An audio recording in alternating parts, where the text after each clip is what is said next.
Sports Professor Rick Horrow, Beyond the Scoreboard, the inside look at the trillion-dollar industry called sports business, but it's law, it's marketing, it's deal-making, it's everything else that you'd expect with two semifinal conference championships in basketball and hockey, and football just gearing up with free agency coming around the corner and the training camps again. Major League Baseball, the second major of the year in golf. Tennis coming up with their second major as well. If you want to look at all of the items, the 15 to watch, as well as the top 5 tech and the top 5 power, look at Rick Horrow, NBCWashington.com, wherever fine content is presented, or subscribe to us at Google Play, Audio Boom, Apple Podcasts, Stitcher, iTunes, and everywhere else. It is a big week, so let's get started. The first issue always has to be the Indy 500, especially this time of year. Indianapolis Motor Speedway President Doug Bowles talked about a 3 to 5% uptick in attendance over last year's Saturday 6th edition of the Indianapolis Grand Prix. 35,000 fans last year, even bigger this year, because Bowles said the key is drivers and fans' growing acceptance of the Grand Prix as the official kickoff of May. A new entitlement sponsor, hopefully soon. Angie's List was the entitlement sponsor but ran out of money. Bowles said it's not necessary because tickets pay for the whole thing, but it would be nice. The race also profitable for winner Simon Pagenaud, who overcame the competition and the rain for number 12 for him and number 205 for Team Penske in its 51-year IndyCar run. Another new sponsor, Gamebridge, which is a part of the Group 1001 family of companies, and the Chief Experience Officer, Andres Barragan, who talked to us about how the company was created, aligning the complementary family of insurance companies under the Group 1001 brand to provide the same strategic mission to all, and putting the customer back at the center of the business. The research showed that there are underserved markets in the traditional annuity and insurance business, and those underserved markets are being niched by Group 1001. He's the Chief Experience Officer, but a marketing veteran with years of experience with leading brands such as Procter & Gamble, Citibank, and Fidelity. And given the fact that Gamebridge has stepped into the industry, Zach Veach, NBC's involvement, Indy 500, the control of the Indy sponsorship at Indianapolis Motor Speedway, so many brand issues for Andres Barragan to manage. Interesting to get his perspective. Here he is now. Sports Professor Rick Horrow, inside the boardroom, Beyond the Scoreboard. We frequently talk on this show showcasing the trillion-dollar annual business of sports about what it takes to activate in a world that constantly changes as far as social media, corporate activation, and everything else. Corporate spending, broadly defined globally, has increased 17% over the past 3 years, more than any other sector other than philanthropy. We'll talk about philanthropy as well with Andres Barragan, CXO of Group 1001, Gamebridge, and the affiliated companies. Before we even talk about Gamebridge, first, how are you? Very good, Rick. Second of all, what the heck is CXO? Describe it for us. So, Chief Experience Officer. Traditionally, Chief Marketing Officers focus on marketing. Chief Brand Officers on what the brand stands for, the visual identity, all that stuff. But ultimately, what you're trying to do with that is to build a connection with consumers, right? And now with a lot of services, particularly financial services in the space we're in, they're delivering this digitally. And therefore you need to create an experience that has a brand, has good marketing, advertising, but it's also thinking about holistically about technology, the digital interface, other things. So I oversee all those different aspects. Well, and you're also wear many hats, and one of the hats is what you might call the traditional CMO, and it's a global development company. We'll talk about Group 1001 and its affiliates in a minute, but I find it interesting that the founder of the company and you together see so much value in the digital space that the title of choice is more digital than general marketing. Interesting. Yeah, I think digital has the ability to democratize services, products, And we believe we're in the business of empowering people. Right. So digital helps us empower people through products that are, designed for growing your savings, protecting them, feeling empowered financially, and we take those principles and we apply them to philanthropy and corporate social responsibility as well. In a lot of different ways. So Group 1001 is a relative new kid on the block. In an elevator speech, and it has time because it's a skyscraper, talk about Group 1001 and its affiliated entities and the retail brands. Sketch an organizational chart for us for a minute. Yeah, sure. So we're an insurance holding company, which means that we are we have several, companies, subsidiaries. We are in the life insurance and annuity space, particularly annuities. And annuities, as you know, are products that are typically for old people, right? They need a stream of income. They buy an annuity because it's safe, and you know what you get. We believe that annuities are better for actually accumulation. Well, I wouldn't say better, but also are as good as retirement products. They're good for accumulation for all ages. And what we're trying to do is digitally expand distribution of the annuity products. And look into 40-year-olds, 50-year-olds as a way that they can save with deferred tax benefits, with rates that are guaranteed and are higher than CDs and savings accounts, but with their premium or principal protection that an annuity brings to the table. So we have our traditional distribution companies, Delaware Life, ClearSpring, and others. And we have Gainbridge and Relay on the new side, where we're building digital experiences. And that as a whole makes up Group 1001. Probably fair to say, without any quantification to it, that in the financial space, you're one of the few growing companies that's relying on digital for distribution so significantly. Well, I think it is a project for the future. I think that when you look at banking, when you look at loans, when you look at other categories in financial services, a lot of people use either a digital product or a hybrid, where sometimes you talk to a human being, sometimes you use a website, sometimes you use an app. But technology across all of it is very important. And it's not that we're trying to replace traditional distribution or disintermediate agents.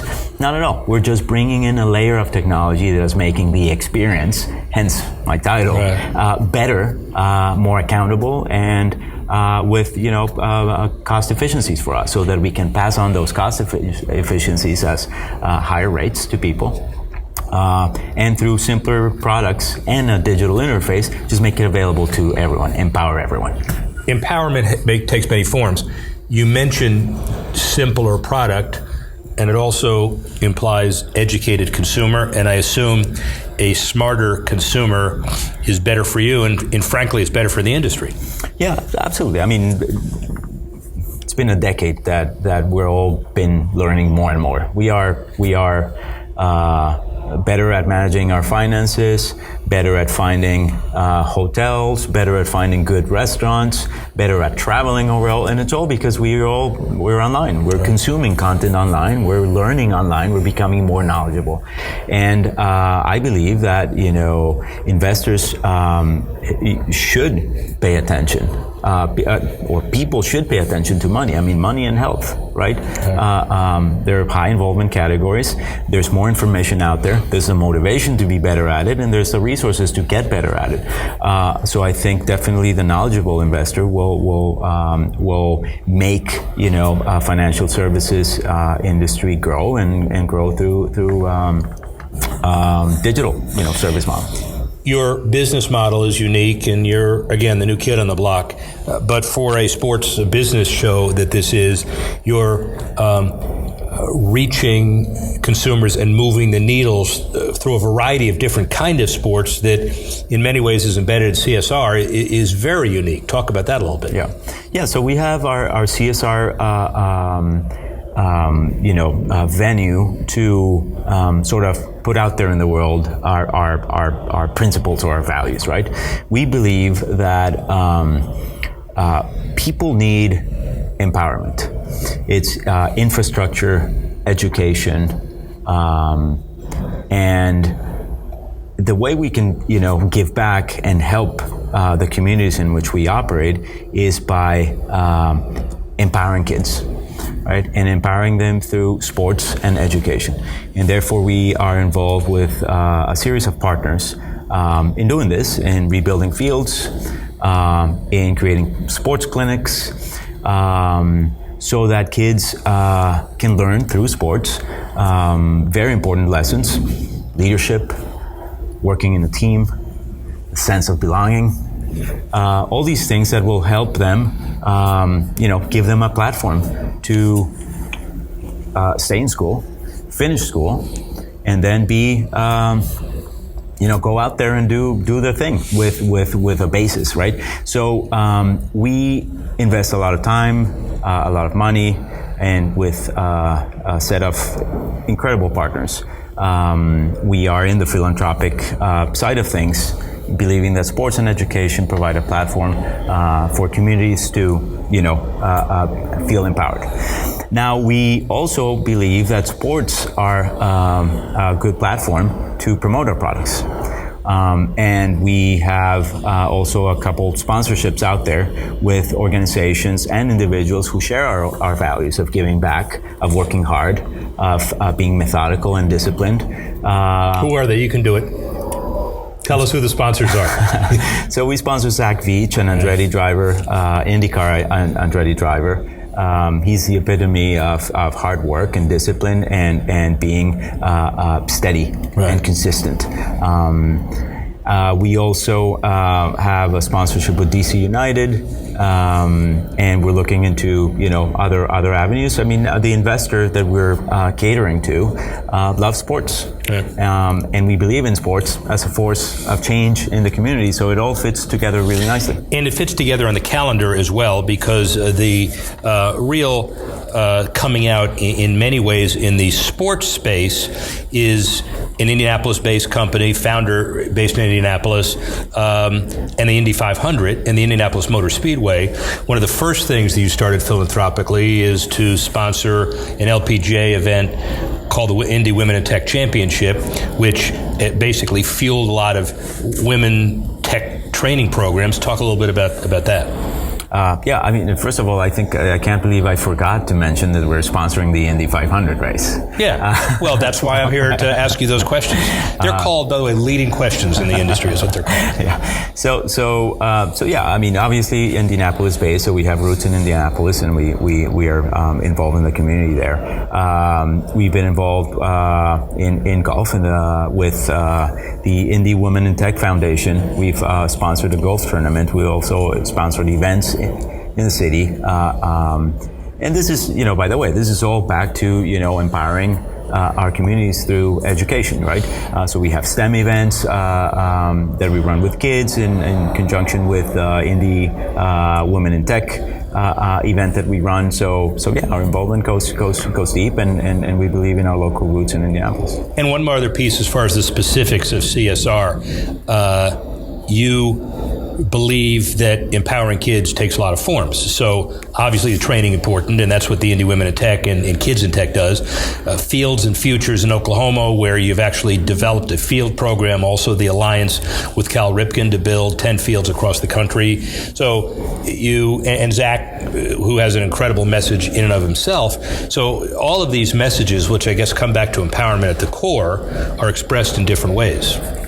Absolutely, you said it better than me. So that's rare. I don't do that. But I will ask you one question as a day-to-day guy who basically runs the business. There's always a tension between, with a corporate social responsibility platform, between doing the right thing and maximizing ROI. How do you align yourself with that? How do you come out on all of that? Well, Rick, I think that the principles that drive us to do business are the same principles that drive us to give back to the community. So it's this belief on discipline and consistency. Our products, what we sell to consumers, what we feel very proud that are excellent products for saving, are products that embody these principles. There's all these, get-rich-quick schemes, stories about, people that took incredible risks, went all in, and succeeded. Well, that's not the majority of Americans. That's one in a million. And then what about the other 999,000 that didn't make it?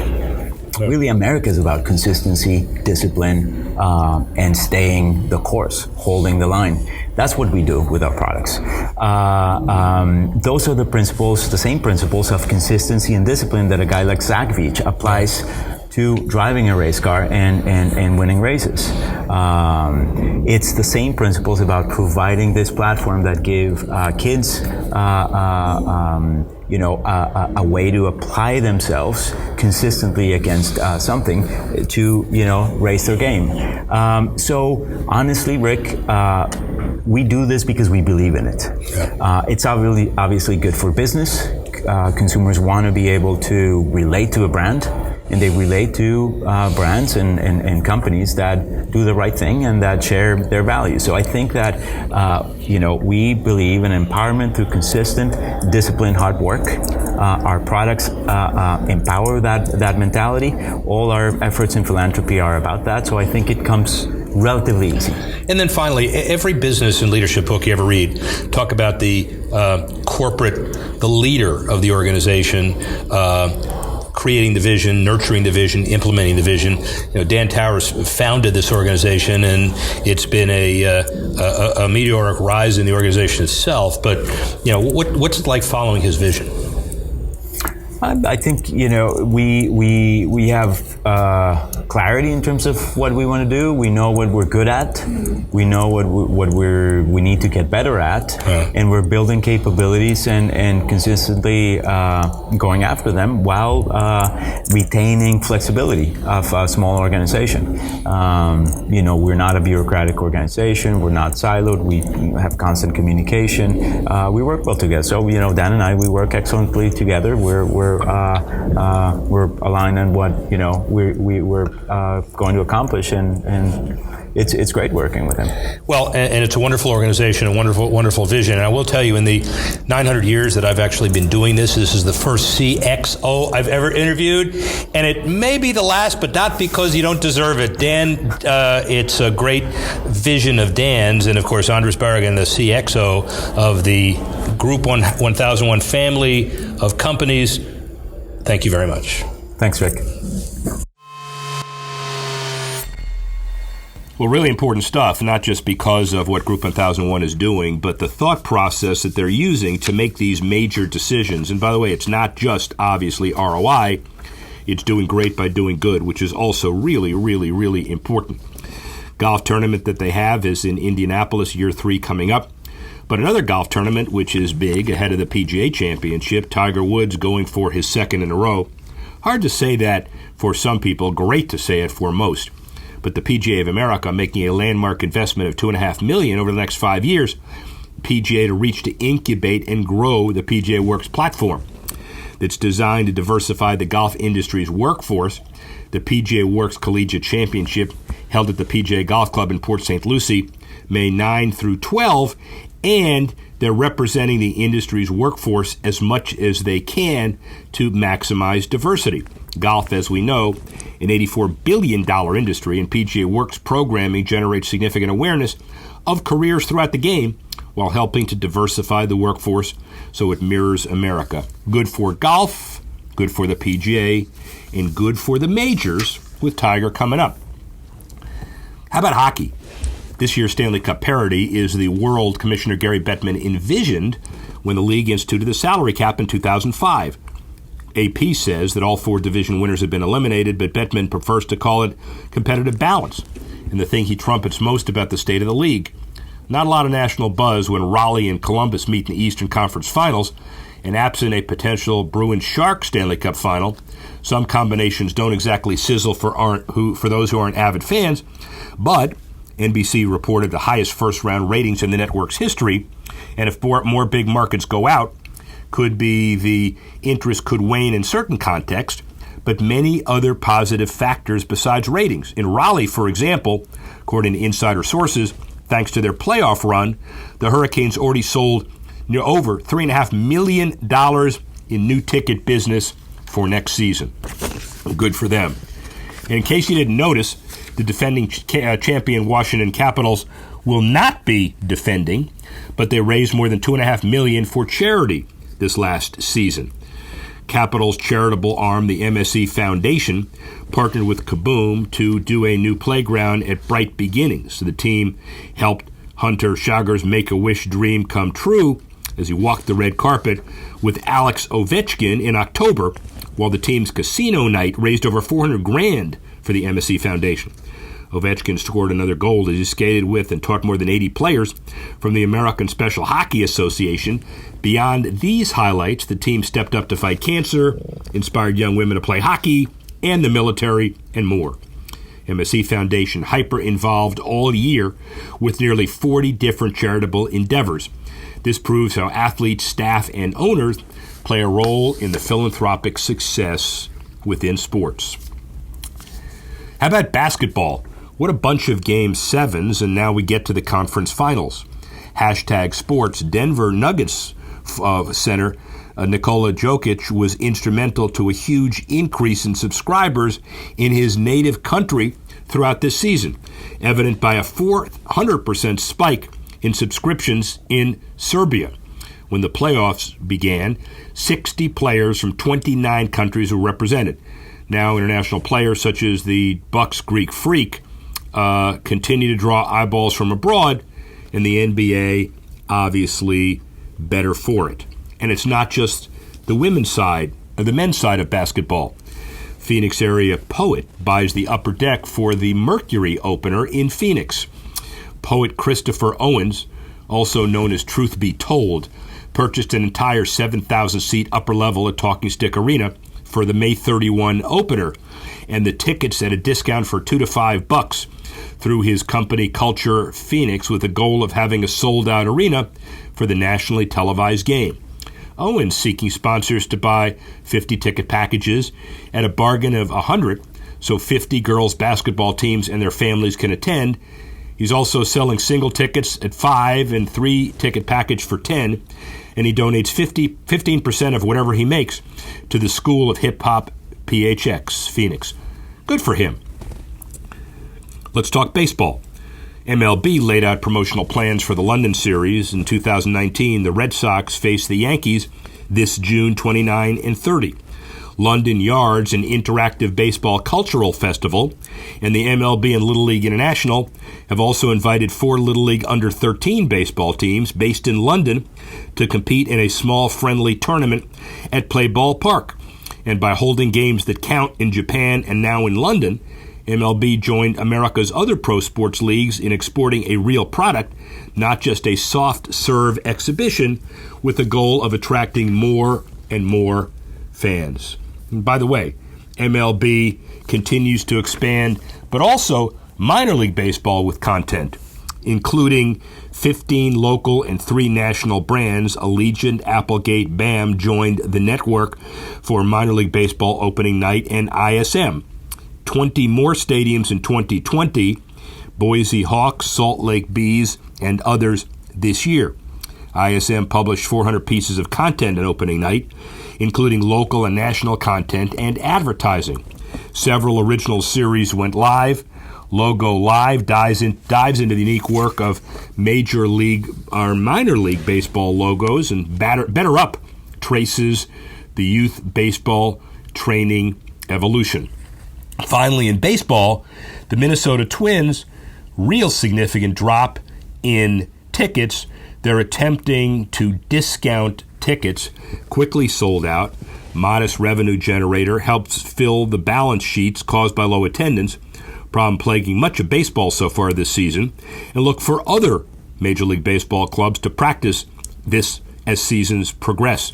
Ballpark access tickets were purchased, 12,000 standing room. They're letting people in the park, people walking around, buying concessions, etc. Maybe it'll work. Just have to see.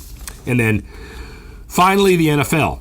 It's collaborating quietly, some say, with the XFL. NFL, a variety of rules, technology, initiatives. It's becoming more and more apparent that the XFL is closer to becoming the NFL's minor league than the AAF was ever going to be. We'll have to see. But one of the things with the XFL, they sign a huge rights deal with Fox and Disney. Vince McMahon's dream of creating an alternative to NFL football one step closer. FS1, FS2, ESPN, ESPN2, ABC, and Fox, the big deals.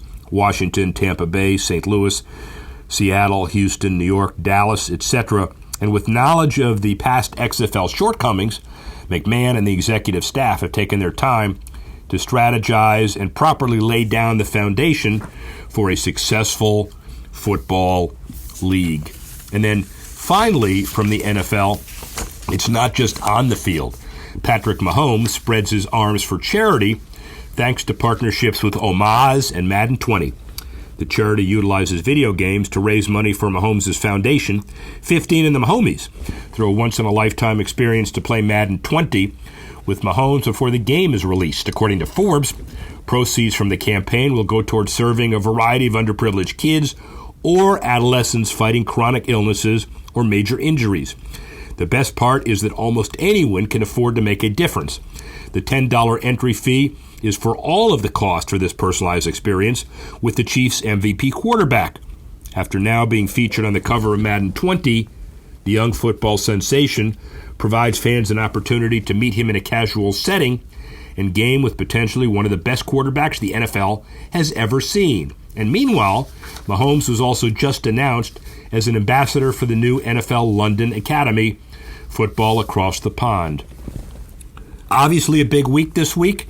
We'd like to thank Andres Barragan for giving us some perspective on Gamebridge and the Indy 500 in the month of May. We'd also like to thank all of the guys for putting this together, Dan Martin, Reed Weber, Tanner Simpkins, and others for making this a really significant show. Why don't you join us next week after the PGA when we go Beyond the Scoreboard?